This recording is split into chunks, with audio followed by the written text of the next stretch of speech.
I've brought to you by Novellis, and coming from Paris. This is, excuse the cafeteria behind me. This is the hotel that I'm staying at. This is the only place that I can get Wi-Fi in Paris, including that's maybe the first starting point. Not an easy place to get Wi-Fi, even on site. It's very difficult. But just wanted to kind of jump on. I've got a guest, got multiple Grand Slam winning coach Calvin Betton joining me in a couple of minutes. Please, any questions you guys do have, there's a live chat there. Please send the questions in. We're gonna just probably try and do 3 or 4 of these throughout the fortnight. We've had quite a few of you reach out, say that you like to get the little bit of updates. I guess the first update going to come in live. Obviously, we still have matches going on here. We're in day 3, Sunday start, of course. We're in day 3. We have currently Kim Birrell is currently 3-2 up in the third set against Jessica Pegula. World number 5, currently looking like she could be heading out, but there's still plenty of time left for Pegula to turn that around. Lots for us to talk about, and one of the big ones I was lucky enough to be on BBC commentary earlier for 5 Live Radio, and we talked a lot about the weather. But it is the story. It's the story of the championship so far. The weather is taking over. We've got crazy heat that we're just not expecting here in Paris. When we think of Paris, we think of the clouds. We think of the mist that almost comes over. And as I say that, I am joined, and we have a perfect bald head that looks like it's received a lot of that sun over the last couple of days. Calvin Betton, a big welcome. How you doing? Yeah, thanks, mate. Thanks for highlighting that. Hey, you're live on YouTube. It's highlighted with the light is shining. I don't think the lighting's doing it. I don't think the lighting's helping. It's coming right down on me. If you are listening on a podcast, get yourself over to YouTube immediately to see Calvin Betton showcasing the French weather in style. I'm going to move a bit to the left just to make it. You're looking good. The skin is glaring beautifully. You're radiating. Don't worry about that. But just saying, Calv. Just obviously a few things. A relatively short little conversation here after 3 days, but you've been here a while. Were you here before the weather changed? Were you here for the cold days, or has it been hot since you arrived? It's been hot since I got here. I arrived on basically the night that it started getting really hot. So every day I've been here has been absolutely roasting. And it's like it's like obviously we follow the sun, right? A bit. The tennis tour follows the sun, but I guess you're often expecting it. You go to certain parts of Asia, you go to Australia, you're almost ready for it. But when you come to Paris, you're thinking, right, okay, conditions could be slow here, could be overcast, a lot of drizzle, a lot of rain, which I think we had in the qualifying. And I think it's almost shocked people more than anything, huh? Yeah, I mean, I was saying to Henry and Harry earlier that, we get this temperature elsewhere. We get it in New York in the summer and in Cincinnati and definitely in Australia and even in Shanghai and that kind of places. But I don't know whether it's because you expect it more over there. You kind of prepared a bit more, but this just feels like so hot. Like I'm normally I'm fine with it normally, the heat, but even this last few days, I've just been trying not to go out in it. I've just been hanging around inside. We've been arranging our practices late in the afternoon to try and sort of mitigate some of it. But it's still, I mean, we finished practice today at 6:30. And in the car on the way back to the site, it was said 37 degrees outside Celsius. So, it's absolutely roasting out there. The interesting thing for me, though, is that it doesn't appear to have affected the conditions at all. Like I've been to Roland Garros when it's cold and wet and damp, and I've been when it's hot and dry. But this feels like, normally anywhere else, especially on a clay court, when it gets hot and dry, it dries the court out and the court becomes quite quick, even though it's clay court. It becomes bouncy. But I think the thing is with Roland Garros is there's not a great deal of top dressing ever on the clay courts. So even though it's roasting hot and it's dry all day, the courts still feel quite damp. Even like after one rally, the balls have the red clay on them, and you can see it's sort of, that's what happens when you play on a damp clay court, really. So the courts are still very slow for hot conditions, and you don't get that at anywhere else, really. I've not experienced that anywhere else. It's interesting. We've done a couple of 8 a.m. sessions in the morning, and the groundsmen haven't let us on the court before 8 a.m. because they've watered them so much. So you're literally like they're flooding the courts, but they're also salt on it. They put salt on it, so there's salt on as well. In the court. Yeah. And then at the back of the court, because they've flooded it so much, the ball doesn't take much for the ball to then get on the drapes at the back. Yeah. And then the ball gets stuck in a bit of water. Then it's a bit like you then start putting it on the clay. Then the clay gets stuck on the ball. But I must admit, watching today, like watching Coco, I was on Chatteria watching Coco, and she commented she really felt she was getting a lot from the surface on the serve. It looks to me like it's a little bit more pingy than it would be in the damp conditions, and also through the air. Are you not feeling that? I mean, I guess a little bit through the air, but it just, and again, it's probably down to expectations. I sort of knew a few days out that it was going to be hot here, so I expected that we get a quick condition here. So it may be sort of exaggerated for me that it's not as quick as I thought it would be, and that kind of thing. But yeah, it's strange. Like I say, I think I've experienced. I said a couple of minutes ago, I don't think I've ever experienced slow conditions when it's hot. We have, because like Shanghai, for example, is outrageously humid, so the balls fluff up. The balls are not really fluffing up. I think it's actually quite a good ball that they've got here. It's maintaining its sort of shape pretty well right until the ball change, and they're not fluffing. But yeah, it's interesting how it's playing out, I think. I mean, what you said there as well about the drapes at the back, the court coverings, I think we're going to discuss it later, but they're quite dangerous. And I know there was a major injury that happened yesterday because of those. Who was that? So for anyone who want to see this, so they have like plastic court covers right at the back of the court, and you can see them when the player, when the camera goes to the player at the back of the court. But the practice courts at Jambouan, which is across the road from Roland Garros, which is the main practice area, those courts are very small. There's not much backdrop at all there, and they still have the sort of plastic court covering at the back. And Mate Pavic went back yesterday. He does a thing where on return he'll go deep to try and he'll hang back and go deep and try and hit a forehand, and that's what he did. And he stepped on the tarpaulin, the plastic court cover, and his ankle went from underneath him. Yeah, and he's in pretty bad shape, I think. Right. Okay. And we've had a few. I mean, I guess the playability. We're talking about the playability of the Heat, but the Heat has caused some issues. Maybe not as much as we might have thought, actually. But obviously, Casper Ruud yesterday looked like he was in pretty poor shape. But then I think, luckily for him, his opponent was in even worse shape than him when he went 5-love down in the fourth set.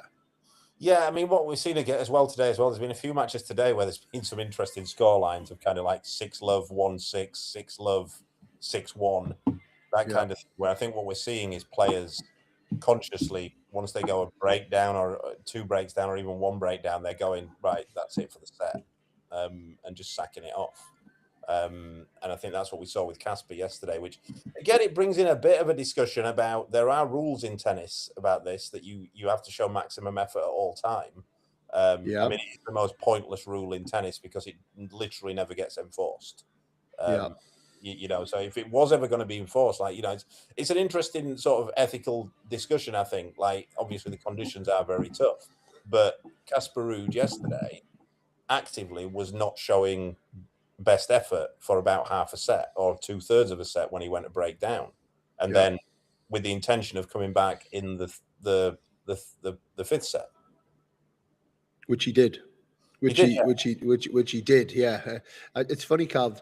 I used to get people saying that about me all the time, but I was actually giving my best effort. I think that maybe it says a lot about my footwork. Court violation, Mr. Kiernan, lack of effort. I'm like, what are you talking about? I'm trying my bloody best here. But no, and then there was Rousset, and then we're seeing, actually, as we're speaking, Jessica Pegula. I know it's not Heat related per se, but she's 5-2 down in the third, actually, to Kim Birrell in the first round. Some people would say that's a surprise. Some would say that it's it's not. I was just telling you today that she's one of the most reliable people on tour, you know. It might, maybe not on a clay court, but I say she could still pull through that. And then I guess it's a couple more small little things, Calv. A couple of words. Monfils. We've seen Monfils play his last Roland Garros. We've seen Stan Wawrinka play his last Roland Garros. What would you say about those guys and their careers? I mean, they've had phenomenal careers, haven't they? I mean, it's interesting that you'd kind of bunch them both in the same kind of category, but one of them has 3 slams and the other doesn't. I don't think Monfils even has a Masters series, does he? Might have one, but I'm not sure. But his wife does. Yeah, his wife's got. But yeah, it's you know, 2 great characters, you know, and they crowd pullers as well. That's a big thing that they had. You know, I think you know they still do. But again, there's a bit of a discussion to be had that you know they're not really at the level anymore, and you know it's probably should they be getting those wild cards, I guess. Well, I think Stan was mightily impressive at the start of the year, wasn't he? He came out of the pre-season, and he looked ready to go. Whereas he looks a bit more tired to me now already in kind of May, June time. I think Monfils has been off it for a little while now. I think his actual ranking's almost 300 now. Right. Yeah. You know, so I think that's a reflection. Whereas I think Stan might have even got in on his ranking actually. Okay. Well, I think he was maybe alternate, and then he was like first alternate. And when somebody dropped, he then got in on ranking.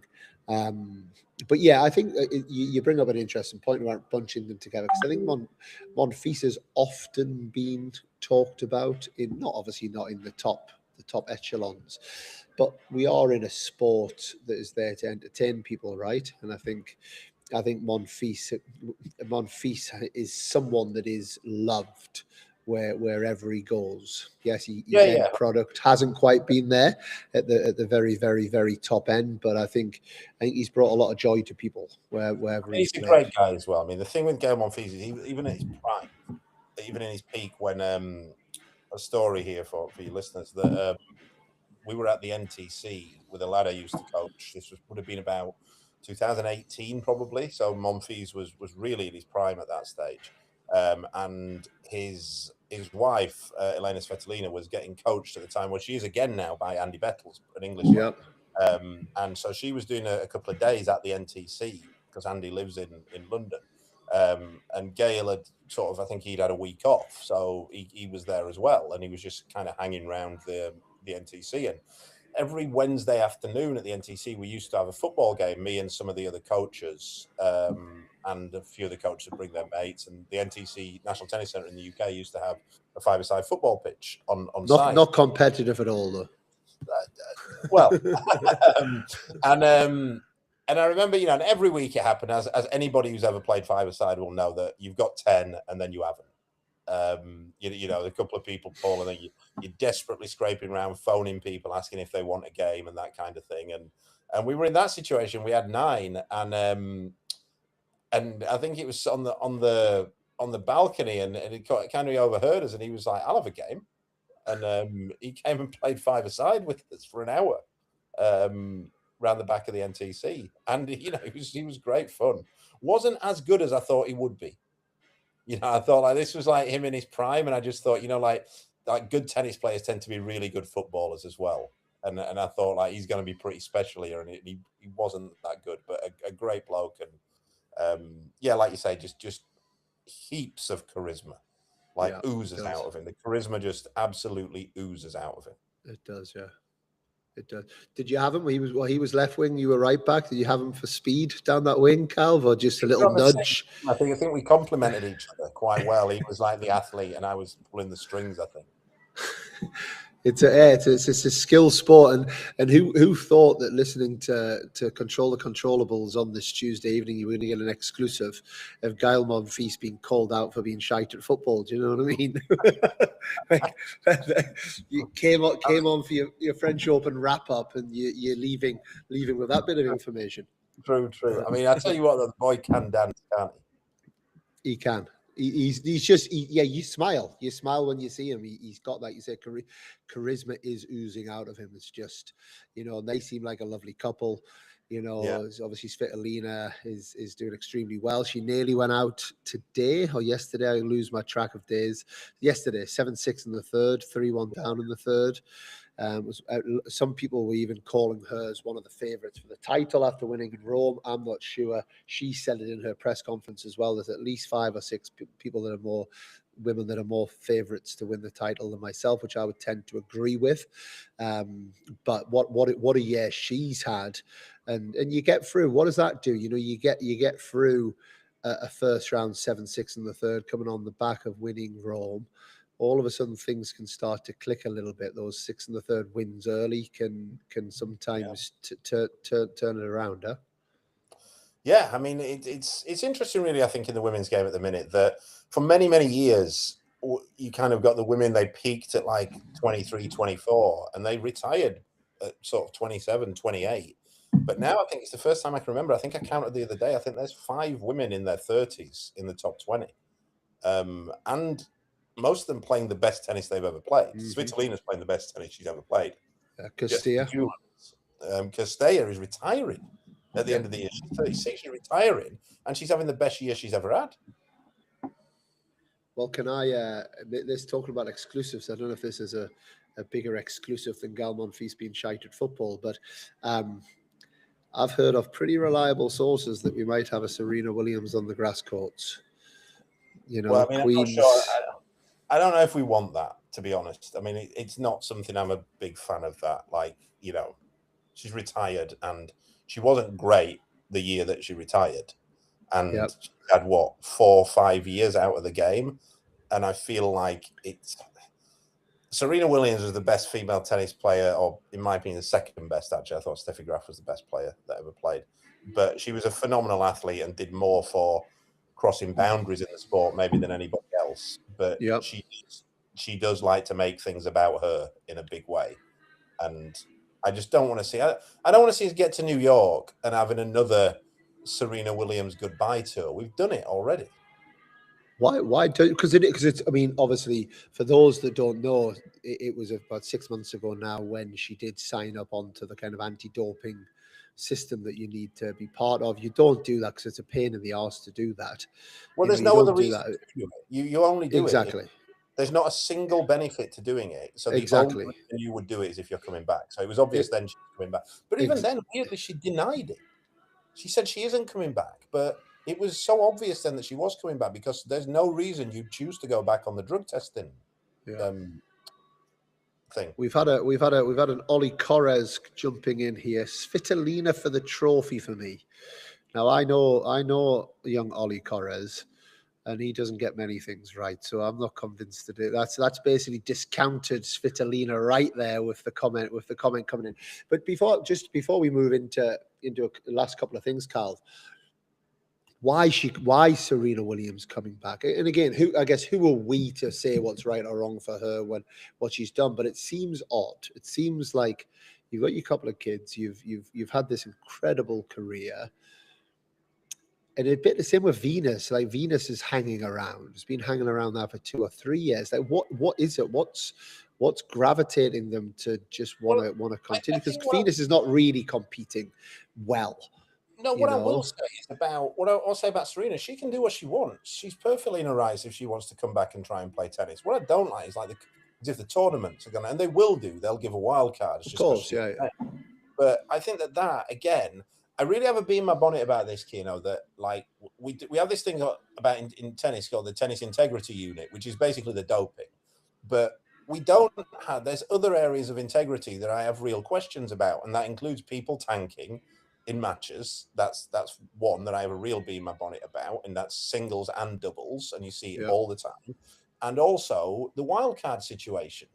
Players it's still a sport, and I do question the integrity of just giving wildcards to people based on anything other than if their level is there.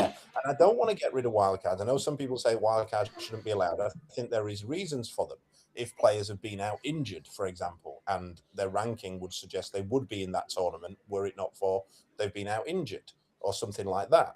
Or competitive home players who can pull in a crowd and actually do some damage when they get in the tournament.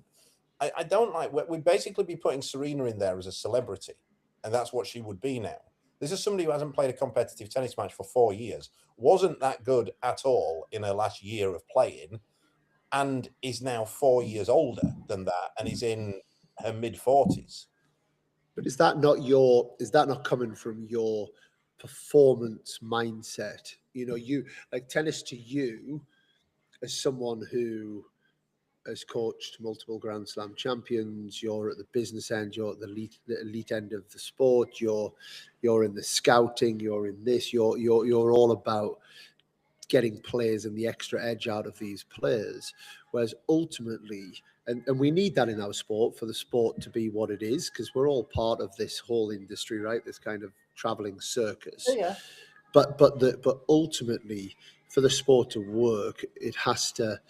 We're in the entertainment business of selling tickets, of TV rights, of all of these things. Is that not what a wild card is in some ways, in terms of giving the tournament directors or giving the tournaments a tool to be able to almost guarantee that they're going to be filling stadiums and tickets and satisfying the TV rights that they've got set up? Because Serena Williams is going to do that, right? She's going to be a big pull, at least in the first period. If she's crap, if she's like Monfils is at football, and everyone she gets found out. Like, I'm not sure, as an example, Venus is selling tickets anymore, really. No, this is the thing. Like, to a degree, I get it. I mean, and this is the reason that people give for Venus. Like, people go, "Why is she getting a wildcard?" Oh, well, sells tickets, right? For one, that's a nonsense anyway. The tickets are sold months in advance for these tournaments. Most of them, like the US Open, for example, will be sold out already. Like Wimbledon is sold out already. So there's no, like, Serena Williams is not selling Wimbledon tickets. That's fair. That's a fair point. Yeah. Secondly, like Serena, it's bringing eyeballs to the sport. Yeah, in one way or another. I think though that, like, for example, Venus Williams got wildcard into, I think it was Rome or Madrid, I think. And I was having a discussion with somebody. I was like, well, what's the point of this? And that other person went, well, she puts bums on seats. I was like, look at the stand. I think there was probably the stadium. I think she was probably on the third court, the third biggest court that day. And I'm going to say at most it was 20% full. And that's Venus Williams there. Now, Serena will be a different story, because Venus has been doing this. She's just been playing for. There's no real. It's not a sort of, you can't go, oh, I might never get to see Venus again. She plays like loads all the time and gets these wildcards. Serena will come and do that. I think, she will, even if they put her on Arthur Ashe, she'll fill it. But where does it end, though, Kieran? That's the thing. If we're doing this, like, why not? How far away are we from having, like, Jake Paul deciding he wants to be a tennis player, and somebody going, well, we're in the entertainment business. Like, if we can put him on there and he's going to sell tickets, like, that's what, and I'd like to think we're quite a long way away from that. No, I'm exaggerating there, but at the same time, slightly. Yeah, but at the same time, it's, we are a sport here. You have to hold some integrity together. Yeah, no. If she comes and she takes 4 wild cards and she loses 2 and 2, 2 and 2, 2 and 2, but you'd think the mentality of Serena Williams is she thinks she's coming back to compete. I'm sure she does. Yeah, I'm sure she doesn't need the She doesn't need the money, does she? She doesn't need the money. Absolutely not. She absolutely needs the attention. She loves attention. And look at everything about her. It suggests that. But when she was on that, she was doing this dancing on the Super Bowl and that kind of thing with Kendrick Lamar last year. She made a massive deal out of it. And she's, it's not by mistake that she keeps, like, leaking videos on her Instagram of her hitting tennis balls. No, of course not. No. And then people go like, oh, she's coming back. And then she puts this video out going, guys, don't be silly. I'm not coming back, and all that kind of thing. Well, what do you think people were going to say when you put videos of you hitting tennis balls? And then she goes and leaks it, briefs it to the press. She didn't do it officially herself, but we know how these things happen. She briefed it to the press that she'd gone back on the doping register. And then, like we said, the only reason you do that is if you're coming back to play tennis.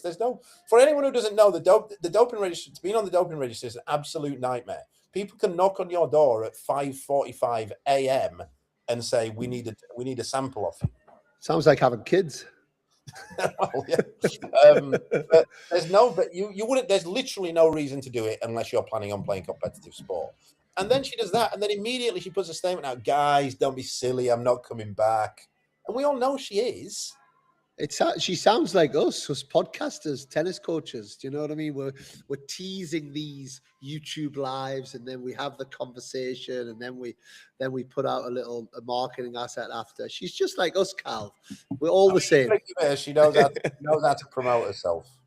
Well, maybe I need some help on that. So I mean, I think like it's I don't think she'll be remotely competitive, but if she is, it's not a great look for the sport if that happens.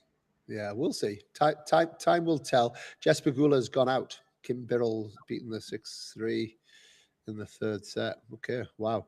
And you look, you mentioned integrity, the tennis integrity unit, and like you say, we do think of that as doping. You talk about the tanking. You talk these different elements to it. Today was day one of the doubles draw, and there was 6 withdrawals out of 32 matches. There were 6 teams that have withdrawn. Now, obviously, those will be filled. And, for me as a coach, that was great for me because one of my players was the 5th alternate who's now got into the event. How do you feel about that they're entering tournaments and pulling out before playing, which is obviously giving someone else a chance? Does that come under that banner as well, or is that okay? Is that accepted, more accepted than playing and pulling out after 3 games? But no, it's not. It's not acceptable again because I don't know whether your listeners know this, but if you're in the draw and pull out, you can choose to still take the prize money. You can choose to take 50% of the prize money if you're in the draw. In doubles as well. In doubles. And now what used to happen, like up until the start of this year, that used to be the case. And then 2 years ago, they stopped singles players doing that.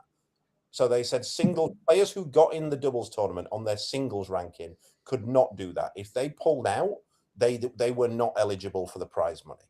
And so now, then the pair that pulls out, they choose whether they want to take the prize money. And if they do take it, the alternate who gets in their place does not get that prize money. But if the players choose that they don't want to take the prize money, then the alternate does get it. Then, for reasons that baffled me, because I don't see any reason why they would do this, the ATP, well, I do, because they were under pressure from the singles players. The ATP at the start of this year reversed that after 2 years and said singles players can now enter the tournament, and if they're in the draw, they can withdraw without playing a match and they can take the prize money.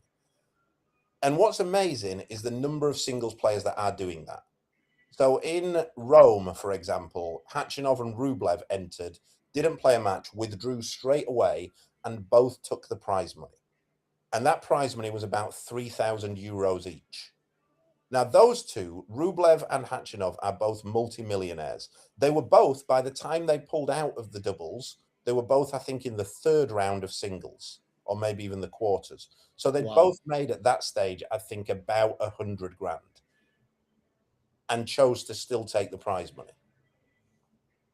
And so that's what's happened this time. Now, there's some interesting ones. Like there have been some pairs pulled out. Some of them are genuine injuries, and that's awful news. What's happened with some of the players? An interesting one is Rinderknecht and Vachereau, who entered. Rinderknecht won his singles yesterday, I think, in straight sets. Wasn't a particularly long match.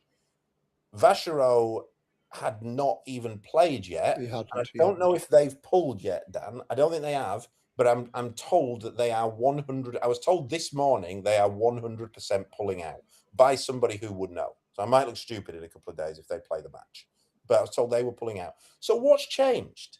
Why are they pulling out this morning? Because at this stage, Rinderknecht had won his singles in straight sets, right? And Vachereau hasn't even played. What's changed? He's since won. Sorry? And he's since won. Vachereau has since won. But I was told this morning from, I won't say who it is, but this person will 100% know. He's very close to those two players, that they are 100% pulling out. So why have they entered? Like, what scenario were they going to play in? Because if Rinderknecht loses there, Vachero's still in the tournament, so he won't. I can't imagine it was Vachero's decision, so it must be Rinderknecht. If Rinderknecht loses and he doesn't want to play, I reckon he's going onto the grass straight away. That's what players tend to do here. So what has changed between? There's no injury or anything. So what's changed between the draw being made on Saturday to Tuesday morning when we're told it's like Rinderknecht's not playing it? And what we'll find is that those two will take the prize money. This is big. This is news I didn't know. Hey, this is like a bonus for me. My boy getting in, and I'm joking. We don't have a bonus for first round. But that, I guess, I think it was Muller. He's taken Muller's place. I think Muller was in a bad way though. Muller was in tears today. I saw him. I don't know who was Muller playing with. I can't remember. Another French lad, I think. Okay, so if you're listening, Alexander Muller, then don't take half your prize money. You know? but to give some, but to give, you know, and this is what we're dealing with, because we hear a lot of the time, you know, from people like Riley Opelka, or you know, the doubles guys are a disgrace. They're taking up this guy. They're taking up court space, taking up physios, and they're asking for more money, which never happens. And you got Alexander Bublik just having a pop at doubles guys all the time. So Luke and Jan, two lads who I coach, they got injured, both of them in Madrid last week. They would have been in the draw. They'd have been seeded in the doubles here. They were in their rights. They could have come and took the prize money here, even though they knew they weren't going to play. They could have signed in as normal, then pulled out and taken the prize money. And they both said they thought it was the wrong thing to do. They didn't. They both said it's not a good look. We're not going to do it. It's unfair on whoever gets in as an alternate. We're not going there with an intention of playing, so we're not going to come and take the prize money. And let me assure you, they've got a whole lot less money than Andrei Rublev and Karen Khachanov. Yep. And that's still decent money for them. I think it's still like $6 or $7 grand that they could have come and claimed each. Yeah. Well, fair play, lads. That's the spirit. That's the spirit that we want. And you mentioned Bublik. Had a great year last year. Had a great French Open last year. Said it was the best day of his life when he beat Jack Draper here last year. I always think with these ill-disciplined tennis players, sustainable success isn't quite possible. You know, he started to fall. It started to come back to maybe his default settings. He's gone down today. Not an easy draw in Struff, Jan-Lennard Struff, but that's one of our top seeds that have gone out today. We've got Taylor Fritz, who went out yesterday.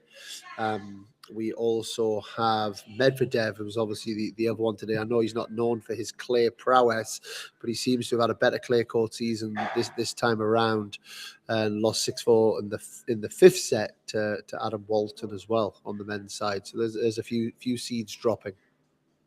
Yeah, I mean, Medvedev's always good for the tournament. He's quite funny. I know he's not everybody's cup of tea, but he does, you know, he brings eyes on the sport. I was happy to see what Adam Walton beat him, though, to be fair. I know Adam Walton relatively well. He's played challengers and that kind of thing. Played Luke and Henry in doubles a few times. And he's a really nice kid, a really hard worker. And his coach, Sharkey, who also coaches Rinky Carter, is a mate of mine. And just happy that those two got a big win out there on a big court today. It's a testament to the hard work they've been putting in. Bublik, I struggle to have any sympathy for Bublik. I think he's a clown. I really do. You know, we keep hearing about, you know, he's so talented, that kind of thing. Like in the big picture thing, is he that talented? Like, you know, is he any more talented than anyone else? He's got a huge serve. He's got a rocket of a serve. Other than that, got a great serve. Yeah, I don't think he's any more talented than any other player in the top 50 in the world, if I'm honest. And he just talks nonsense the whole time. I mean, what the stuff he was saying last week on court about Arthur Rinderknecht was a disgrace, and I can't believe that. I can't believe he wasn't disciplined for that more by the ATP. What did he say? He made some comment about when Rinderknecht was about to serve for the match. He made some comment about Rinderknecht's nationality and some, I don't want to repeat it, some cliches about what French people are like. And then he was asked about it in a press conference afterwards, if he regretted it, and he said, no, absolutely not. I'd planned on doing it if the match got tight. and saying it in a way that he could hear me because it was in my scouting report. And again, so he can't even say it wasn't premeditated. He'd actually got in his scouting report. He's just a clown. Like who says things like that? Who do you know? We're doing our scouting reports wrong, Calv. I know, yeah. I'm going to start having a casual racism section in my scouting report. Never mind percentage of where the serves are going and you know whatever else. It's and on Medvedev, which I found very funny today, was I don't know if you saw the quotes, but his wife, you know, it was hot. He was 4-2 down in the first set, you know, and she basically told him, you know, it's hot for everyone, Daniel, you know, like basically grow up, stop being a baby, basically, you know, behave yourself. And he turned around, when I start putting the ball in court, I'll start behaving myself. And I thought that there was a couple of little quips later on in the match as well that his wife went back and forth with him, and that will be missed from the tournament, right? Because Medvedev's a genuinely intelligent guy, and he's quirky, that kind of thing. But he's a very intelligent and compelling individual. I don't think Bublik is at all. I saw Bublik today. He was muttering something like, "Why, you know, he's going." It's this sort of this victimization that he pulls out. And I've heard him do this kind of stuff before, where he was today. He was going like, he said, Struff's been crap all year, but suddenly he's playing great against me. Like, that's kind of stuff that 12-year-olds come out. You know, it's rubbish, isn't it? Yeah. And then, like, I know that, like, last year he had that conversation. He always cracked me up when he said he was playing a match, and I forget who. I was playing Mensik, and Mensik was beating him, and he started talking to the umpire, going, "Hey, Mohammed Liani." He said, like, "Do you remember 5 years ago when there were guys in the top 50 who were rubbish? They couldn't even move, and now you've got this guy who's suddenly he's ranked 45 in the world, and he's only 18." And he's playing unbelievable tennis. That kind of thing didn't happen 5 years ago. So I went and looked exactly 5 years ago who was 45 in the world. And 45 in the world exactly 5 years ago to that match was an 18-year-old Yannick Sinner. Yeah, and that exactly.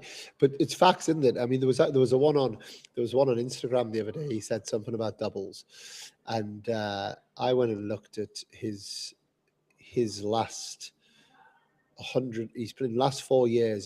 He'd played 111 matches, I think it was. Yeah. And he'd won 40 and lost 71. Yeah, he's telling us how, and just again, in terms of what people, Medvedev, and I respect people that respect people, right? That, you know, forget tennis for a second. And this year, one of our lads at Sort of Tennis Academy, Tom Lindley, he hit, and I was on the court with him for a practice with Medvedev. And Medvedev was a delight with him. Treated him with absolute respect, spoke to him afterwards, talked about how well he was playing, you know, gave him a couple of little pointers, full respect for coming out, very thankful. A couple of days later, we warmed Bublik up for one of his matches, and it was the most embarrassing 12 minutes I've ever been a part of. It was just a shocking warm-up. He didn't look at Tom. He treated him like he was just a piece of dirt. And then he told his team to let Tom know that he was finished with him. It was just like, you know, he didn't even have the respect, you know. And I think, you know, on a couple of things like that, Dan. I know that, like, I was saying to somebody today that, like in 2019, Luke played Yannick Sinner in Tunisia in Futures. I think you were there, Dan, weren't you? Well, Luke lost to him 7-5 in the third. Then Evan Hoyt, who I was coaching, beat him next round. I told him just hit it to his forehand and you'll be fine. So, and like, it worked. We played him then, and then at the Australian Open this year, at the latter stages, we were actually watching. Luke and I were watching Alcaraz versus Zverev, and Yannick Sinner came and sat, and he was watching the match with us for about an hour. And chatting to us like a normal guy, you know, and he obviously knew Luke, he remembered Luke from that match, and they were chatting as normal. And then since then, I've come across Yannick Sinner like maybe 19, 20 times, and every single time he always goes, "Hi, mate, how's it going?" You know, like nods and smiles, and like, why is he? This is the best tennis player in the world, a genuine superstar, and he's still got time to speak to anybody and remembers people. And you know, I can't speak highly enough of the lad. Yeah, well, and to be fair, Carlos Alcaraz is the same as well. I'm like, you know, he always knows he's got time for people, and you know, then you've got clowns like Asher Bublik, like behaving like that. Are you kidding me? Absolutely. And just my last one before on the men's side, Kwame, born 2009, felt like that was yesterday. Beat Silic today. Yeah, I don't know how much you've seen. It's kind of he seems to have a bit of Monfils about him. He's an incredible athlete. French. In terms of the week that Monfils finishes at Roland Garros, he plays his first one, gets a win, and it looks like the French have got an exciting prospect on their hands. Yeah, phenomenal prospect. I mean, what I'd say about him that it wasn't Monfils that stood out to me. Like when I saw him, and I saw him briefly today. It struck me because again, I was talking with Louis Caillet, and Louis said he'd seen him, and he said, "I've just seen this French guy. He's one of the best athletes I've ever seen." And I said, "He's only 17," and Louis couldn't believe it. He thought he was in his mid-20s. Oh, really? Yeah, and it struck me that I'd seen him early in the day, and what he reminded me of, and I don't know how many listeners, football fans, reminded me of Wayne Rooney, in that he's 17, but he's a fully grown man. Okay. Like, it's not like, normally when a 17-year-old comes through, they're decent, but they've got some physiological development to get through when they, sort of, that's what kind of holds them back. It wouldn't surprise me if this is, and even if he does, he's still going to be a phenomenal athlete if we don't see him grow much from here. And if he doesn't, it's not a problem at all. He's a fully grown man playing the men's game at 17 years old. Very good. A name to look out for, Calv. We've on the women's side. I know we've been talking about Pegula. Svitolina got away. Alexandrova and Noskova. They're 12 and 14 in the world. They're probably not really household names in lots of ways. Maybe not massive surprises that they went out. But that's kind of it for the first round. Jannik Sinner, as I said on our preview, as much as he is a phenomenal guy, I'm finding it quite boring right now. It's almost like the results are a bit boring. Is it going to be a boring men's event with Sinner just making his way through without any issues at all? Or is Sinner gonna leave the draw in some way and open it up to be the world's tightest French Open men's event of all time, because this is their one opportunity without Sinner and Alcaraz? I mean, it did crack me up last week when there was talk of, when they were talking the prize money, and then they were talking boycotting the French Open. And I remember thinking, there's zero chance that Jannik Sinner is boycotting this French Open. Like, of all the slams and of all the French Opens that he might boycott, he's going to boycott this one, is he? Without Alcaraz in the draw, like, absolutely zero chance. I think he'll be a procession. He's just miles better than everybody else. He's absolutely miles better than the heat. Oh, they're going to keep putting him at night. The heat's the biggest threat. He has struggled a bit in the heat before. He has. And it's the biggest threat. But is he going to play a night match every time, Calv? He's not on night tomorrow, though, is he? He plays again tomorrow. He played tonight. Oh, does he? Right, I might look at the schedule wrong. I mean, they could do that. Still pretty hot out there now, though. Like, it is, but it's not that. No, it's not as bad. You can get the shadows around the course. To be honest, I don't think next week's not the same, is it? We got a lot of rain. No, we got some rain coming next week. I think it's these next few days that it's going to be roasting. I think after that, like Sunday, it gets a bit more palpable. If Jannik Sinner, because we missed you on the preview show. If Jannik Sinner, the question wasn't who wins, it was because that's too obvious. If Jannik Sinner doesn't win, who's the next favourite to win? I still don't think Zverev's got it in him. Whose half is Novak in? Well, Novak actually is an interesting part of the draw. Novak, if he wins his next match, plays the winner of Prismic and Fonseca. Right. Okay. I mean, there's a few guys who I could see doing it. I mean, again, you talk about it being like a bit early, and I was saying to somebody the other day, we were talking about Jodar, and I was saying that those guys who break through, and they're the serious names, they start beating the real superstars early. That doesn't mean they beat them all the time early, but it rarely happens where guys, like, you look at Federer, he had that breakthrough win against Sampras at Wimbledon early on in his matches with Sampras. It's not like he hadn't taken like 9 or 10 defeats to Sampras and then beat him. I don't know whether it's the first time they played or not long after. Rafa was like that with Federer. I think he beat him in the first or second time they played. Djokovic, similar. Murray, I think, beat Federer in the first time that they played each other. Murray definitely beat like Hewitt, who was the top of the game the first time they played each other. So if you're going to get if those guys are going to be the superstars of the game, they tend to have to start winning now. Because as we saw with the previous generation, with Tsitsipas, Zverev, that lot, they just had too much scar tissue.